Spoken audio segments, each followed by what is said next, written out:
Welcome to my channel. Subscribe, listen, and enjoy my stories every day. It's a crisp, autumn Tuesday when the whispers start. At work, my desk, a small island in the sea of cubicles, becomes the epicenter of hushed conversations and concerned glances. I'm buried in my spreadsheets when Tom, my cubicle neighbor, leans over the partition. His voice is a mix of concern and curiosity. "Hey, man, everything cool with you?" Tom asks, peering at me with furrowed brows. I glance up, puzzled. "Yeah, all good. Why do you ask?" He shifts, glancing around before lowering his voice further. "It's just, some folks have seen Anna at the café on 5th with some guy. Like, a lot. Didn't know if you knew." My heart skips. Anna, my wife of 6 years, and another man. It doesn't sit right. I shake my head, trying to dismiss the absurdity. "Nah, that can't be right. She's probably just meeting a friend." But Tom's words plant a seed of doubt that refuses to be ignored. Over the next hour, the seed sprouts into a gnawing vine of suspicion. I decide to see for myself. I slip out of the office earlier than usual, my mind racing as I drive to the café, a quaint little spot with a view of the bustling city park. There, through the fogged-up window, I see them. Anna and a man, laughing over coffee. My breath catches as I recognize the man's profile. It's unmistakable. It's Eric, my younger brother. Memories of our childhood flash before my eyes, the times he was the golden child, always snatching the best of everything from me, from toys to our parents' affection. Fury mixes with betrayal as I push through the cafe door. They haven't seen me yet. Anna's laugh, clear and carefree, hits me like a punch. I approach, my steps heavy, my fists clenched. "Anna." My voice is sharper than I intend. She turns, her smile fading into shock. "James. What are you doing here?" "And Eric," I add, my gaze cold as I look at him. "So, this is the important client you've been meeting?" Anna's face pales. "James, let me explain." "No need," I cut her off, the bitter taste of betrayal coating my tongue. Eric sits silent, his guilt written all over his face. I don't wait for an explanation. I don't care for lies. I leave them there, my chest tight with anger. The drive home is a blur. My mind races with every possible scenario, each one ending with betrayal. The house feels different when I enter, like a stage where a tragic play is about to unfold. I pack Anna's belongings, everything is mechanical, my movements fueled by a wrathful energy I hadn't known I possessed. By the time Anna returns, her bags are by the door. Her eyes are wide, tearful. "James, please, we need to talk about this. It's not what you think." "I saw enough," I say flatly. "It's over, Anna." Her protests fade into the background as I shut the door on her, on us. Revenge is a cold companion as I stand in the empty hallway. I've broken her world as mine was shattered, not just by her betrayal, but by the lifelong rivalry with my brother that has culminated in this ultimate betrayal. As the night grows darker, I sit alone, contemplating the ruins of my marriage. The story isn't over, it has just begun. In the restless hours of the following morning, the dawn does little to ease the turmoil in my heart. The sun casts long shadows across the living room where remnants of Anna's presence linger, mocking the emptiness. I'm lost in this void until a knock shatters the silence. Reluctantly, I open the door. Eric stands there, his face tense, a nervous energy about him. "James, we need to talk," he starts, his voice earnest, but I'm in no mood for excuses. "You've said enough," I snap, blocking the doorway, the urge to slam the door in his face strong. "Please, just 5 minutes." "It's not what you think," Eric pleads, holding up his hands, his eyes searching mine for some sign of the brotherly bond we once shared. Against my better judgment, I step aside, allowing him into the space that feels tainted by betrayal. He hesitates before sitting, choosing his words carefully. "Look, I know what it looked like, but it's not an affair," Eric rushes to explain. "Anna was helping me plan a surprise anniversary getaway for you both. I didn't know how to make it up to you after everything. By meeting in secret. By laughing and looking like you were on a date." My voice is laced with disbelief. Eric runs a hand through his hair, frustration evident. "I know it looked bad. I didn't think." "That's just it, you never think about the consequences."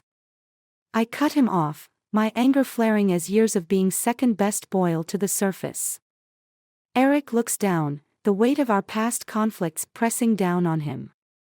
"I wanted to fix things between us, James. After Dad passed and left me the house. I know it wasn't fair. I'm trying to make things right." His admission stuns me into silence. Our father's will had been a bitter pill, leaving me feeling once again sidelined in favor of Eric. "I didn't know," I finally say, my voice softer, but still edged with pain. "Why didn't you just talk to me?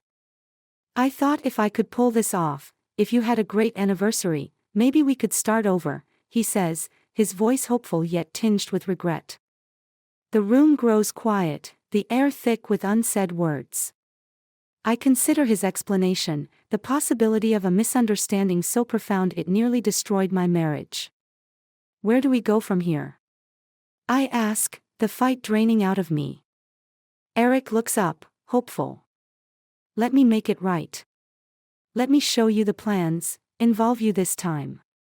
Maybe, if you're willing, it can be a fresh start for all of us." His offer hangs between us, a fragile truce that could either mend or further tear the fragile seams of our relationship. "Okay," I finally agree, curiosity and a longing for reconciliation guiding me. "Show me what you've planned." As we spend the morning poring over travel brochures and discussing ideas, a part of me feels cautious, wary of the ease with which a misunderstanding spiraled out of control. Yet, another part, the part that misses my brother, wants to believe in the possibility of redemption.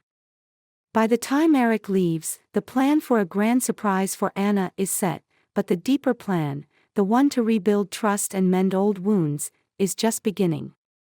The road ahead is uncertain, and the shadows of the past still linger, but for the first time in a long time, there's a glimmer of hope. As the door closes behind Eric, I'm left with my thoughts, the complexity of family ties, and the realization that the truth is often more complicated than it appears. This is just the beginning, not just of a plan to surprise Anna, but of a journey to rediscover and perhaps reclaim what was lost between brothers. The plot of my life, much like the story I am living, is full of unexpected twists and turns. The air is tense, charged with anticipation and unresolved feelings as I drive to Anna's new apartment later that week. The address is scribbled on a piece of paper, clenched in my fist as if holding on to the last piece of a puzzle that I'm still not sure I want to complete. As I park outside the modest building, doubt creeps in. Maybe Eric's explanation was just another deceit, another betrayal to add to our history. The weight of the unanswered questions presses down on me as I make my way up to the third floor.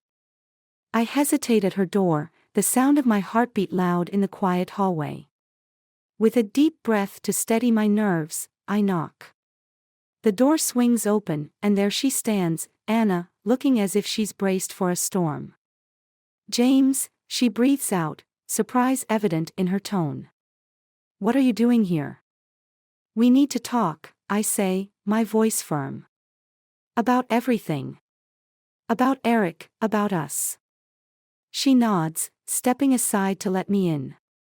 The apartment is sparse, the decor a stark contrast to the warm, lived-in feel of the home we used to share. "Would you like some coffee?" she offers, a trace of our old routine surfacing despite the chasm between us. "No, thanks," I reply, opting instead to dive right into the reason I'm here. Eric told me everything. About the supposed surprise, about his intentions. Anna's face falls slightly, her eyes searching mine. I wanted to tell you, but Eric thought it would ruin the surprise. After he saw how things looked, he felt terrible. And you thought keeping me in the dark was the best decision.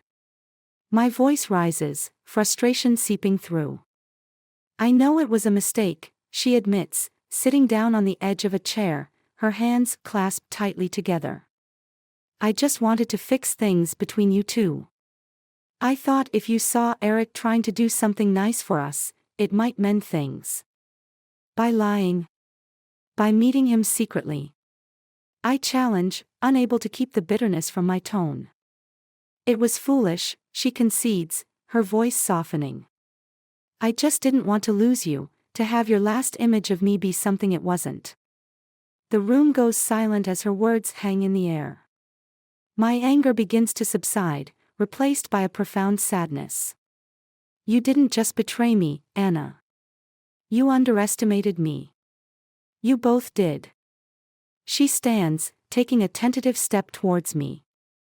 James, can we try again? Start over. I miss us. I miss you. The simplicity of her plea strikes a chord in me, stirring up a mix of old affections and new wounds. I don't know if I can, I admit, the honesty of the moment too raw, too sharp. Could we at least try to talk, really talk? Maybe see a counselor together. Her voice holds a note of desperation now, a clear sign of how much she still cares. I pause, considering the tangled web of emotions and past betrayals. The path to forgiveness feels just as fraught as the road to revenge had seemed. I'll think about it, I finally say, not ready to commit, but unable to dismiss the possibility entirely. As I leave her apartment, the conversation replays in my mind, a loop of what-ifs and maybes.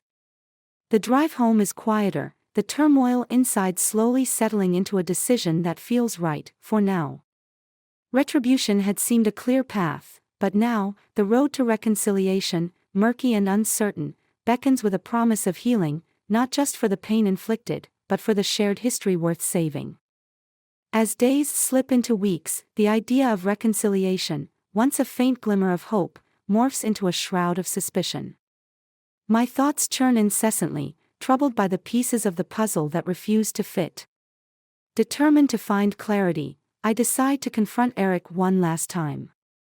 This time, however, I would not go as a brother or a betrayed husband. I would go as a seeker of truth, ready to unearth the deceit once and for all. The evening is chilly, the fading light casting long shadows as I drive to Eric's house. The familiar route feels different tonight, every turn a step towards a revelation, every mile a descent into the abyss that had once been my family. I arrive unannounced, finding his car in the driveway, lights on in the living room. My heart beats a furious tempo as I knock on the door. Eric answers, his expression wary. James, what's... We need to end this, I interrupt, pushing past him into the house. The truth, Eric. Now. Confusion and concern flicker across his face as he closes the door. What are you talking about? The surprise getaway, the meetings with Anna, all of it was a lie, wasn't it? I accuse, my voice sharp, cutting through the air. Eric's eyes narrow, a flash of something darker crossing his features. I told you the truth. Why are you back on this? Because it doesn't make sense. My shout echoes in the room. You expect me to believe that after a lifetime of taking what's mine, you suddenly wanted to make amends? Eric sighs, running his hands through his hair. What do you want from me, James? An apology? I've given you everything I can. No, I snap, stepping closer. I want the truth. The real truth. He looks at me then, something resigned, something final in his gaze. Fine. You want the truth. Anna and I were planning to leave you out of the business. The getaway was a ruse to get things in order without you knowing. But not for the reasons you think. The room spins as his words sink in.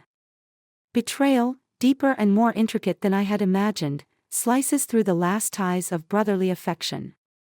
Leave me out. My voice is barely a whisper, venom seeping through each syllable. After everything. It was business, James. Just business, Eric tries to explain, but his words fuel my rage. Business. My laugh is hollow, bitter. You've taken everything from me. Now, I take something from you. Before Eric can react, I move. Swiftly, I retrieve the heavy candlestick from the mantel, swinging it with all the betrayal, all the pain, all the rage built over the years. The blow lands with a sickening thud, and Eric crumbles, the shock and betrayal etched permanently on his face. As he lies still, the gravity of my actions hits me. But there is no turning back. I leave the house, a hollow victory eating away at my soul. Driving away, the final pieces fall into place. Anna had been part of his plans, another betrayal too deep to forgive. I don't bother confronting her, there's nothing she could say to mend the chasm between us. Instead, I send a single text, it's over. We are done. Forever. I block her number, severing the last link to a past marred by deception. As I drive into the night, the city lights blur into streaks of color, my thoughts adrift. Revenge had consumed me, a cruel and ruthless response to the betrayal that had defined my life. There is no satisfaction in this ending, only the bitter taste of loss and the cold realization that some deceptions are too profound to forgive, some wounds too deep to heal. My journey forward is solitary, the road unclear and unwelcoming. The price of understanding the truth and exacting revenge has been everything. As the story closes, I am left with nothing but memories of what was and what can never be again.